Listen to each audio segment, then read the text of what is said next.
이라는 제목으로 말씀 전합니다.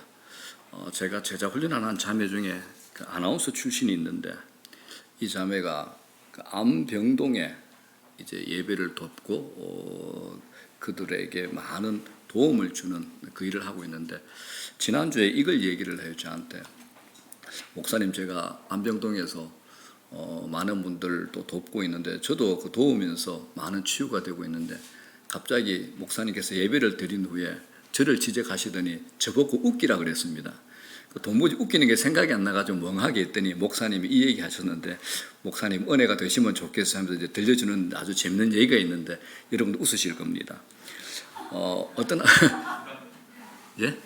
부담이 됩니까? 어떤 장로님이 천국을 가셨답니다.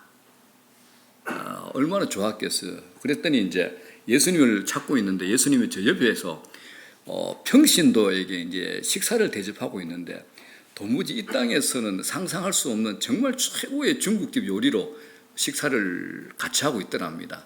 본인 생각이 어때요? 나는 장로인데. 그러니까 더 크게 기대가 됐겠죠. 그러니까 이제 이 식사가 끝나고 이제 예수님이 자기 앞에 오더니 딱 한다는 얘기가, 내가 너를 위해서 멋진 음식 준비했다면서 딱 시킨 게 뭐냐면 짜장면 한 그릇이야. 아니, 예수님 이럴 수가 있습니까? 제가 그래도 장로인데요. 그랬더니 예수님 하시는 말씀, 야, 웃기지 마라. 목사는 지금 짜장면 배달 갔다.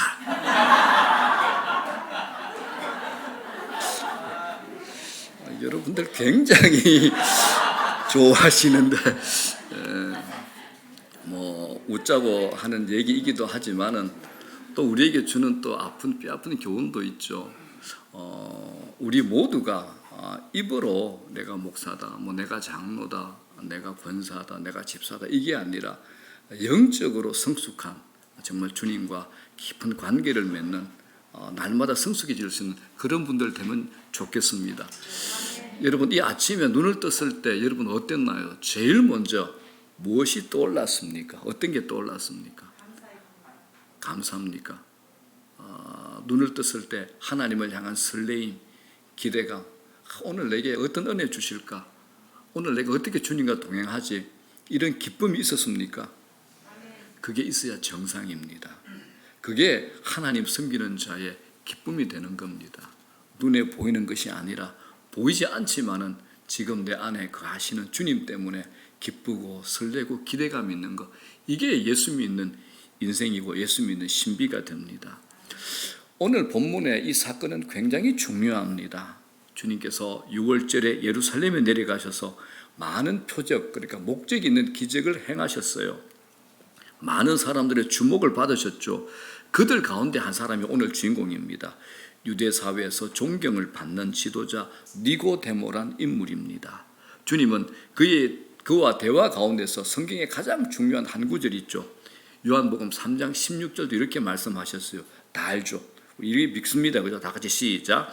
하나님이 세상을 이처럼 사랑하 독생자를 주셨으니 이는 그를 믿는 자마다 멸망하지 않고 영생을 얻게 하려 하심이라. 아멘. 그리고 이제 오늘 다루게 될 거듭남에 대한 가장 중요한 본문은 바로 예수님과 니고데모와의 대화에서 나온 겁니다. 오늘 밤 니고데모가 예수를 찾아옵니다. 그런데 그가 밤중에 찾아와요. 두 가지 이유가 있는데, 하나는 그의 신분 때문에 밤중에 찾아옵니다. 그리고 나서 이제 자기 소개를 해요. 자신이 바리새인이었다고. 자, 1절 한번 볼게요. 시작. 그런데 바리새인 중에 니고데모를 하는 사람이 있으니 유대인의 지도자라. 자, 이 니고데모의 세 가지 특징이 있습니다. 첫 번째 뭐냐? 우리가 바리새인 그러면 예수님으로부터 위선자라는 비난을 워낙 강력하게 받았기 때문에 우리는 그저 위선자로 여기지만, 그러나 당시 유대 사회에서 바리새인의 위치는 대단히 존경을 받는 자리였습니다. 그들은 율법을 잘 지키는 것에 관심을 가지고 사는, 존경을 받는 사람이었습니다. 그리고 두 번째, 니고데모는 지도자입니다. 유대 사회를 다스리던 우리나라로 치면 국회의원 수준의 사내들인 멤버였습니다. 이 사내들이는 뭐냐 그러면 입법과 사법과 행정 모든 권한을 가지고 있는 절대적인 국가 권력기관이 사내들인입니다. 이 기구가 70명으로 구성되어 있는데 니고데모가 그 중에 한 사람이었다는 것은 아주 유력한 정치인이었다는 거죠.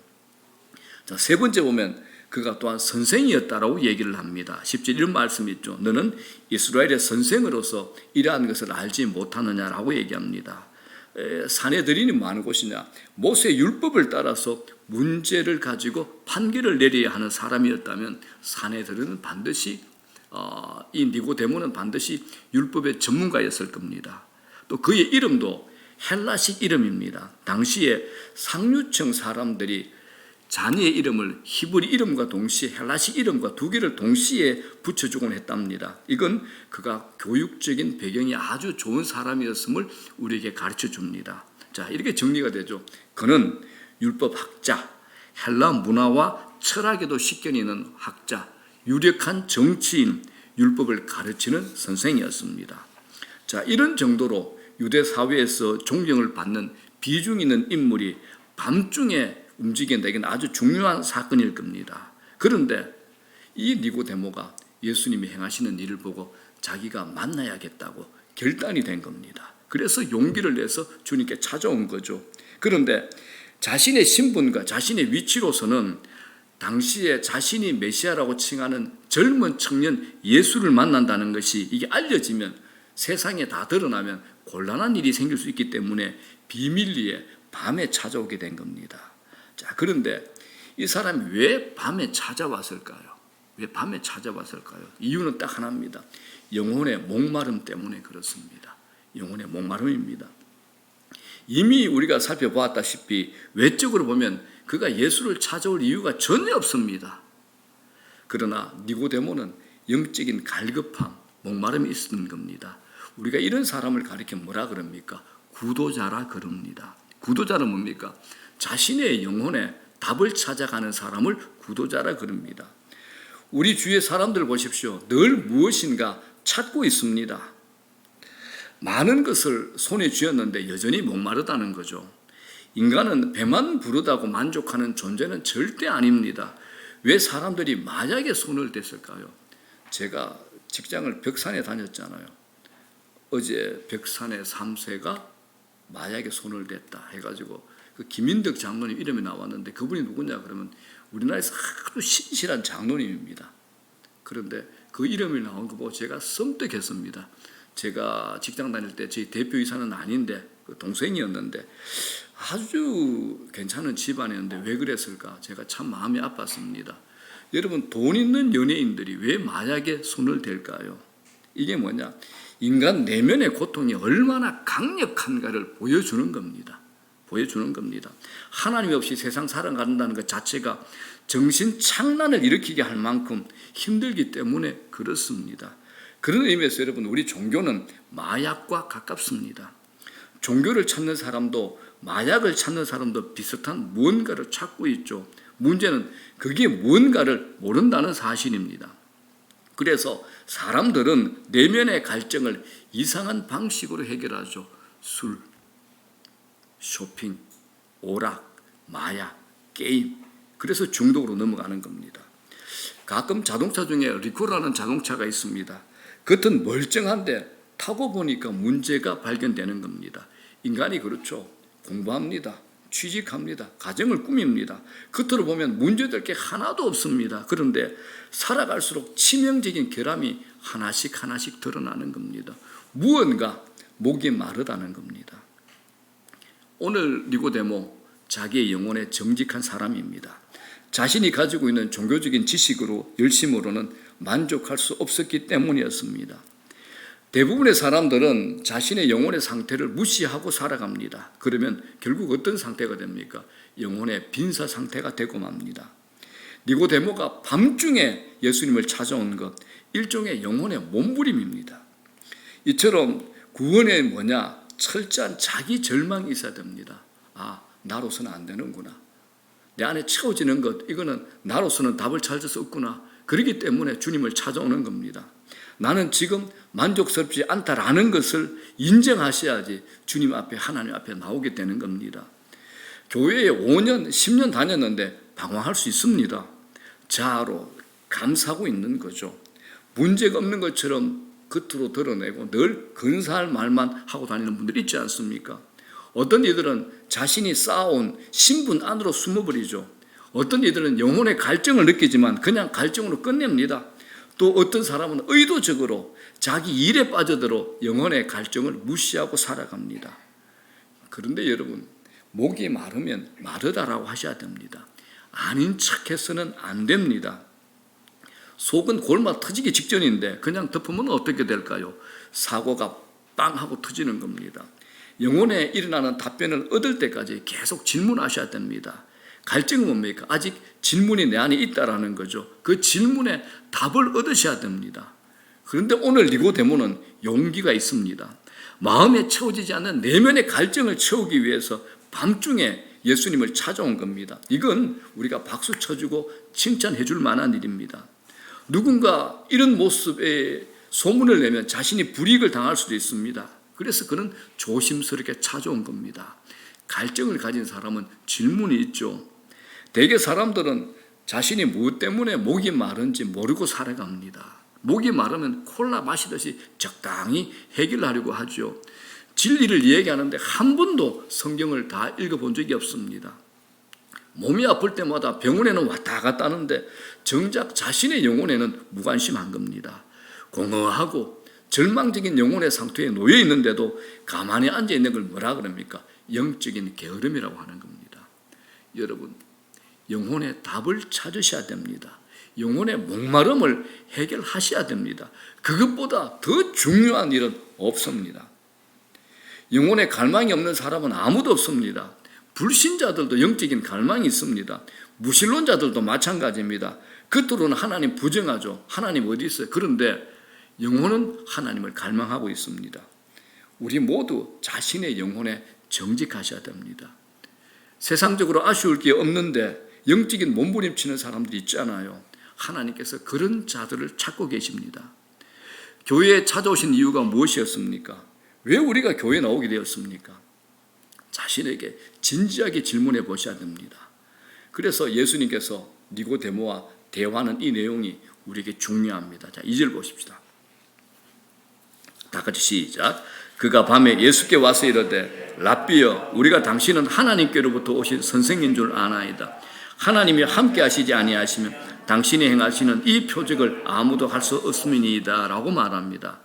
그는 예수님께서 사람을 살리시고 무슨 기적을 일으키는 걸 보았는데 그게 뭔가, 도대체 뭔가 충격과 도전을 받은 겁니다. 그런데 주님은 이 니고데모의 질문에 반응하지 않고 전혀 다른 말씀으로 답하십니다. 3절 다 같이 시작. 예수께서 대답하여 이르시되 진실로 진실로 내게 이르노니 사람이 거듭나지 아니하면 하나님의 나라를 볼 수 없느니라. 예수님은 단도직입적으로 거듭나야 된다라고 얘기를 합니다. 자, 니고데모는 지성인인데 이 거듭나야 된다, 이 말이 더 이해가 안 되죠. 4절 니고데모가 또 이렇게 얘기합니다. 시작. 니고데모가 이르되 사람이 늙으면 어떻게 날 수 있사옵나이까? 두 번째 모태에 들어갔다가 날 수 있사옵나이까? 라는 대답을 합니다. 자, 니고데모는 다시 태어나야 된다, 이 말을 문자적으로 이해하죠. 영적인 눈이 열리지 않았기 때문에 주님의 말씀을 이해하지 못하고 있는 겁니다. 그래서 예수님이 상세히 구체적으로 이렇게 설명합니다. 5절 시작. 예수께서 대답하시되 진실로 진실로 내게 이르노니 사람이 물과 성령으로 나지 아니하면 하나님의 나라에 들어갈 수 없느니라.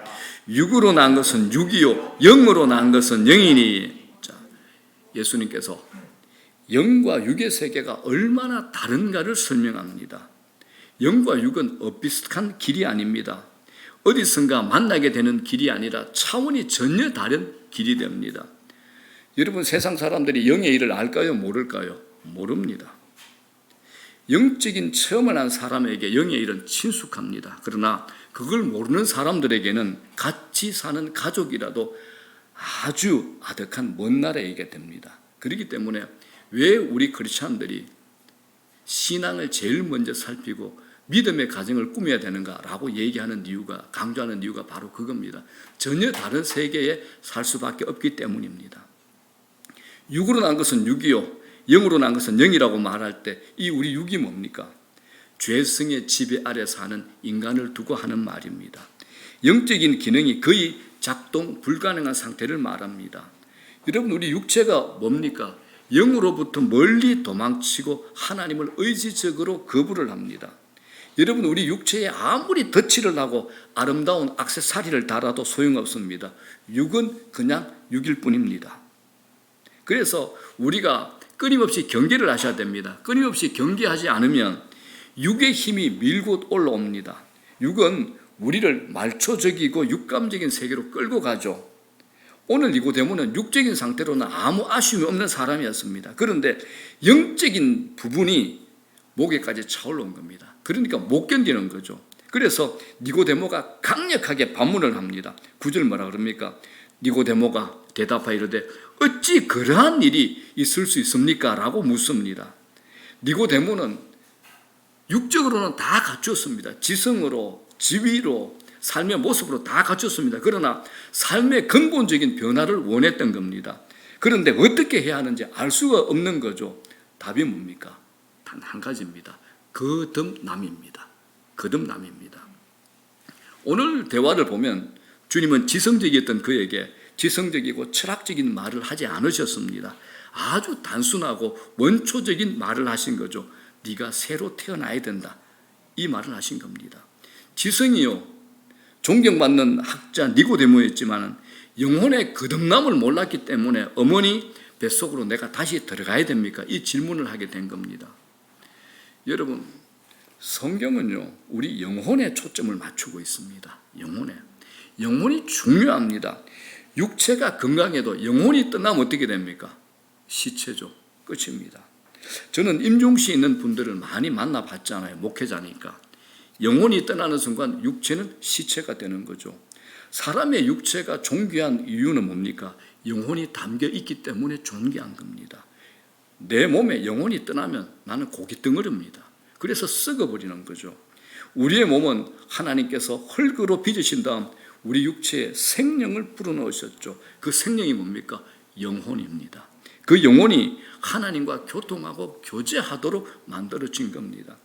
우리는 영적인 존재입니다. 그래서 영적인 존재이기 때문에 밥만 먹고 사는 것으로는 만족할 수 없도록 만들어진 존재입니다. 우리 영혼은 신령한 것으로 채워져야 되는 겁니다. 사람들은 자신의 영혼이 얼마나 굶주려져 있는지를 잘 알아먹지를 못합니다.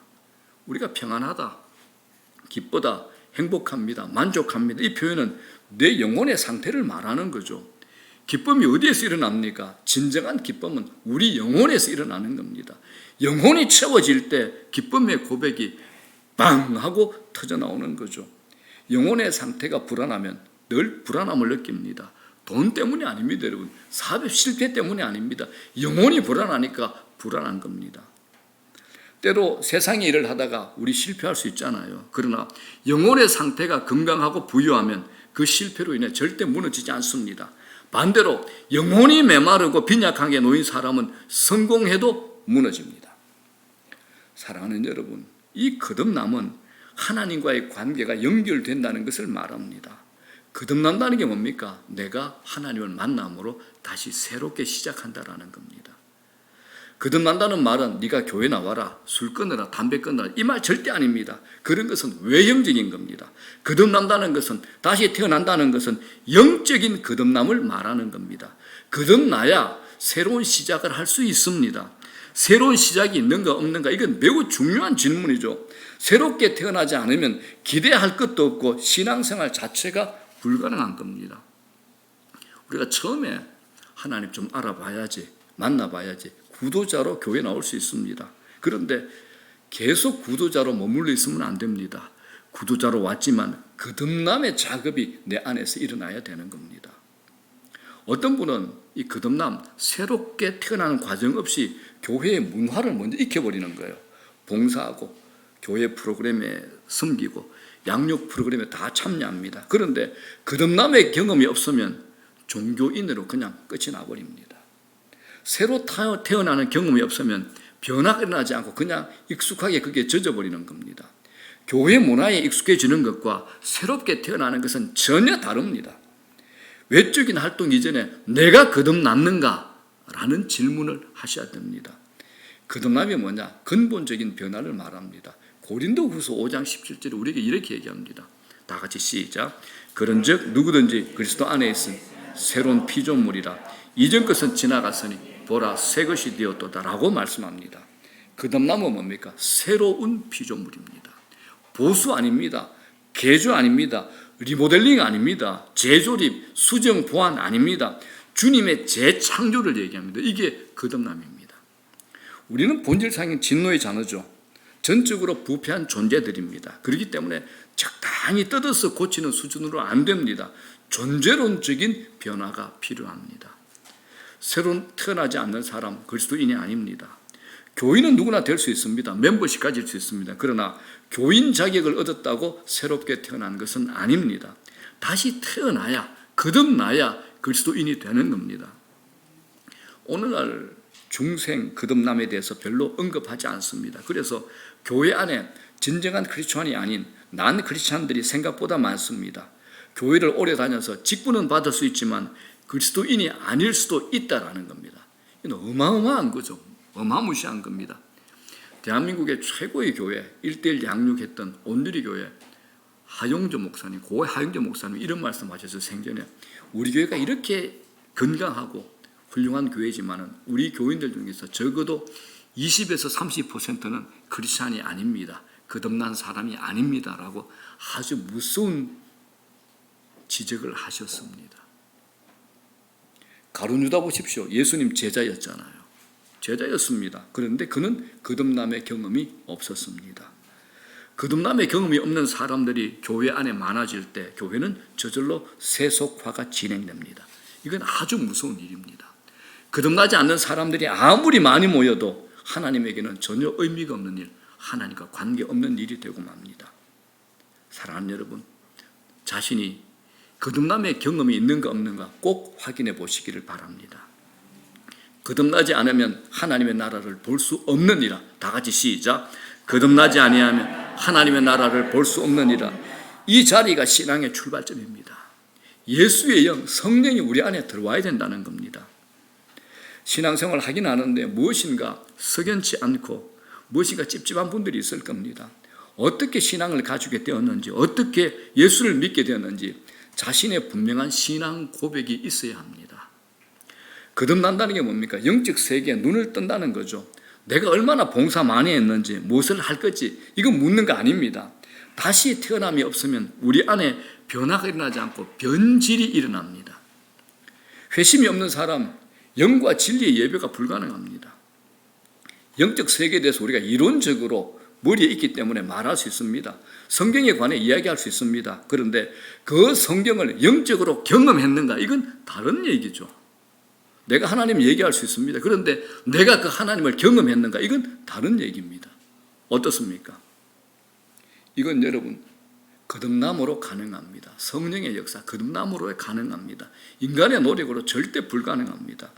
우리가 거듭나면 어떤 현상이 일어나는가? 보는 눈이 달라집니다. 어제 보던 것이 오늘 다르게 보입니다. 이게 거듭남입니다. 모든 것이 새롭게 보이기 시작하고 내적인 변화가 일어납니다. 전에 좋았던 것들이 막 싫어지죠.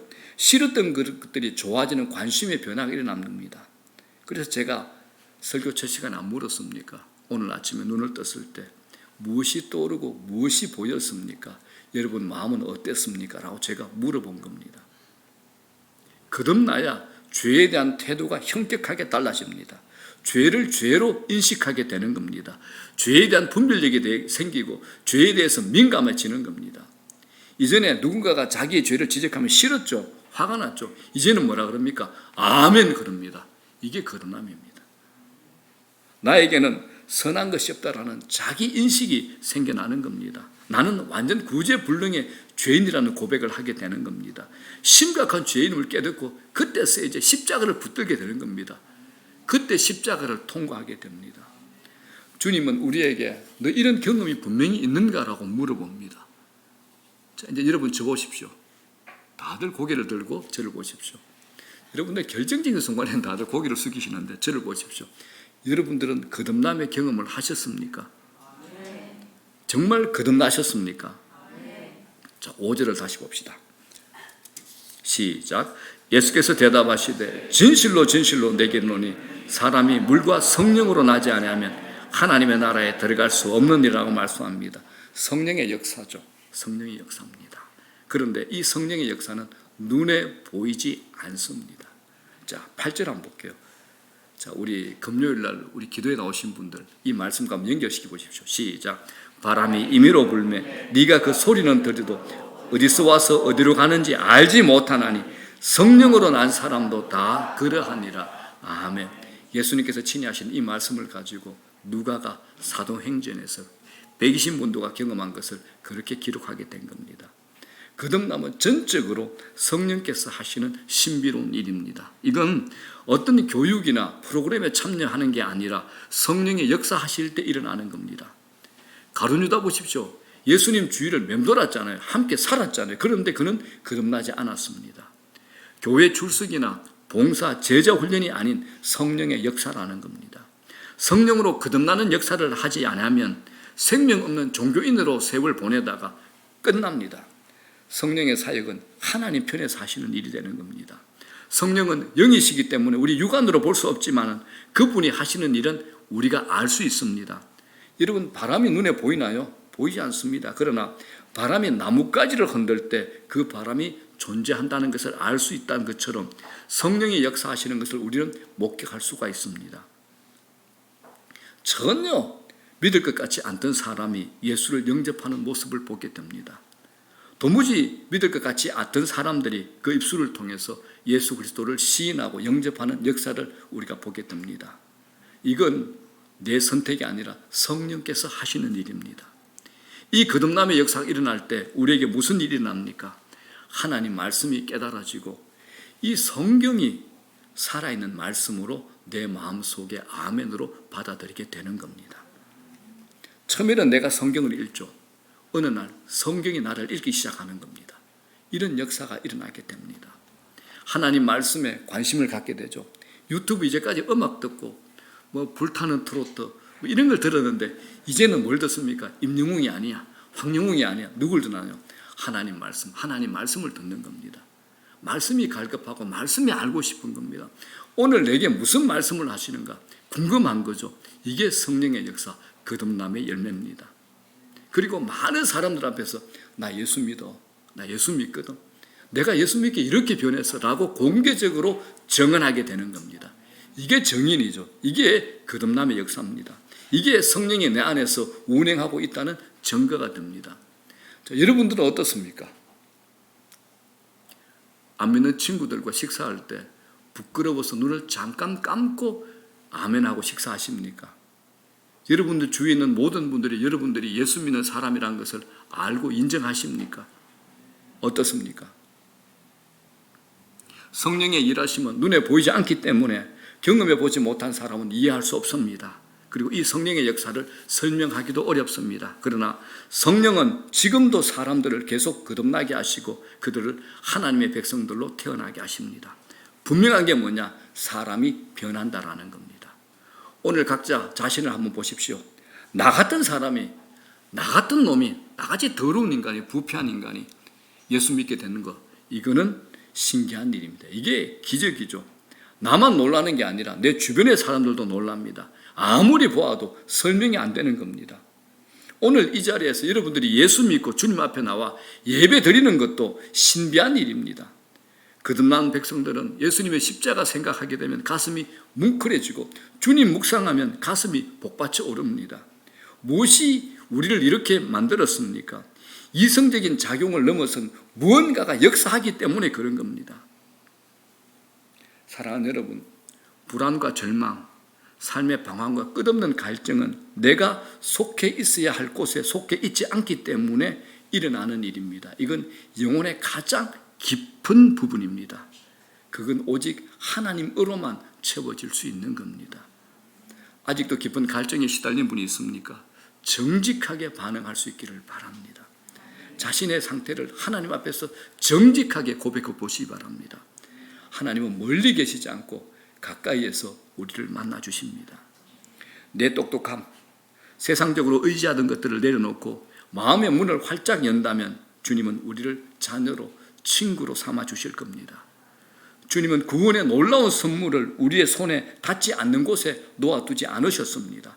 손만 내밀면 누구든지 그 은혜의 선물을 받을 수 있도록 하신 분이 바로 우리 하나님이십니다. 여러분, 지금은 은혜의 때입니다. 고린도후서 6장 2절 뭐라 그럽니까? 보라, 지금은 은혜 받을 만한 때요. 보라, 지금은 구원의 날이로다라고 말씀합니다. 누구라도 이 은혜 체험할 수 있습니다. 우리는 영에 속한 사람입니까? 그 안에서 깊은 확신 속에 살고 있습니까? 우리는 분명하게 돌아선 자답게 사셔야 됩니다. 예수를 믿는 순간 우리는 이미 피조물이 됐습니다. 옛 삶으로 돌아갈 수 없습니다.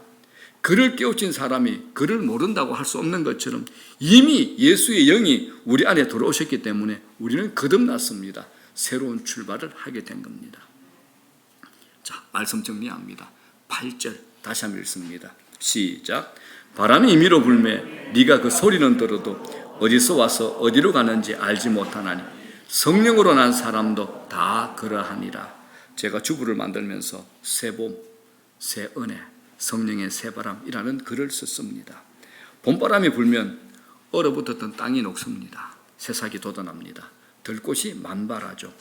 바람이 불었을 뿐입니다. 온 땅이 녹습니다. 땅 속에 있던 생명이 살아납니다. 꽃이 피죠. 풀이 자랍니다. 바람으로 인해 놀라운 일이 일어납니다. 살리는 역사가 일어납니다. 이건 사람이 할 수 없는 일입니다. 이 세상 죽은 영이 가득합니다. 그러나 성령의 바람이 불면 모든 것이 살아나는 역사가 일어납니다. 바람은 공간의 지배를 받지 않습니다. 어디에서 불어 어디로 가는지 아무도 모릅니다.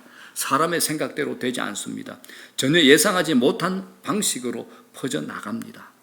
성령께서 우리 가운데 바람처럼 임하시면 성령께서 우리 인생을 이끌어 가실 겁니다.